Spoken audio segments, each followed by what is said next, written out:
আমি ফোনটা হারাই বনশ্রী থেকেই। তো সেখানে আমি হারানোর পরে আমি খিলগাঁও থানায় জিডি করি। ওইখানে আমার মনে হচ্ছিল যে আমি ফোন পাবো কি পাবো না, একটা কনফিউজের মধ্যে ছিলাম। তো সেখান থেকে আমি ল্যাপটপে ঘাটাঘাটি করে দেখলাম যে ওনাদের মানে কিভাবে ফোনটা উদ্ধার করা যায়, মূলত এটা তো ওনাদের নিউজটা আমি এই মিডিয়ার মাধ্যমেই দেখেছি। তো যার কারণে আমি এখান থেকে কন্ট্যাক্ট নাম্বার নিয়ে ওনাদের কল সেন্টারে কল দিই। কল দেওয়ার পরে আমি আশরাফুল ভাইয়ের নাম্বার পাই। উনি যথেষ্ট এখানকার অফিসার, তো উনি যথেষ্ট আন্তরিক এবং ভদ্র ছিলেন। আমাকে ওনার মানে কথাবার্তা দিয়ে অনেক আশ্বস্ত করছে যে আমি ফোনটা, আপনি আমাকে বিশ্বাস রাখতে পারেন, ফোনটা আমরা উদ্ধার করে দেব। তো 1.5 মাসের মাথায় আমি ফোনটা পেয়েছি। হ্যাঁ, মানে যদিও মানুষ আশা করে যে আচ্ছা পাওয়া যাবে বা পাওয়া যাবে না, 1.5 মাসের মধ্যে পাওয়াতে আমি অনেক খুশি। আমার ফোনটা হারায় যাওয়ার পর আমি দিশাহারা হয়ে যাই। তারপর হচ্ছে সাইবার ক্রাইমের খবর পাই, এই APBN2 এর কথা শুনি।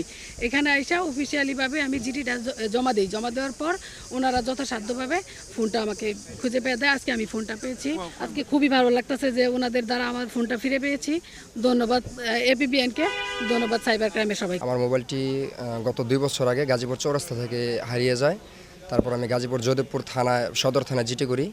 কোনো খোঁজ খবর না পেয়ে হঠাৎ আমি টিভির মাধ্যমে, মানে সোশ্যাল মিডিয়ার মাধ্যমে জানতে পারি 2 APBN cyber crime team Muktagachha Mymensingh, ওনারা এই হারানো মোবাইল এবং ভুল নাম্বারে চলে যাওয়া বিকাশ, রকেট, নগদ এই টাকাগুলো নিয়ে কাজ করে, মানে হারানো টাকা এই বিষয় নিয়ে কাজ করে।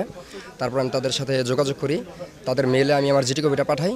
পাঠানোর 20-25 দিনের মধ্যেই আমি আমার ফোনটি খুঁজে পাই। আমি নীলফামারী থেকে এসেছি।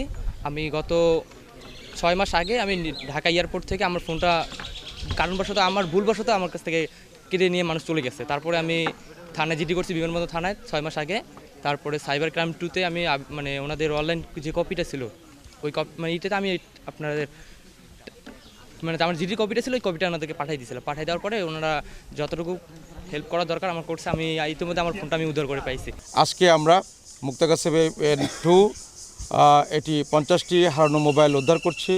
উদ্ধার করে আজকে আমরা যে প্রকৃত মালিক তাদেরকে আমরা হস্তান্তর করছি এবং বিকাশে যে টাকা চলে গিয়েছিল সেই টাকাটা আমরা উদ্ধার করে প্রকৃত মালিককে আমরা হস্তান্তর করছি। আমরা আমাদের এই কার্যক্রম আরও চলমান রাখব, বেগবান রাখব এবং মানুষদের যে আইনগত সেবা, সেই সেবা প্রদানে আমরা সেবা প্রদান নিশ্চিত করব এবং তৎপর থাকব। APBN2 প্রায় 1200টি মোবাইল উদ্ধার করেছে। সাইবার ক্রাইম ইউনিট গঠনের পর হতে আমরা এই মোবাইল উদ্ধার কার্যক্রম আমরা জোরদার করেছি এবং চলমান রেখেছি। এ পর্যন্ত মোট 1200টি হারানো মোবাইল উদ্ধার করেছে APBN2 এই সাইবার ক্রাইম ইউনিট।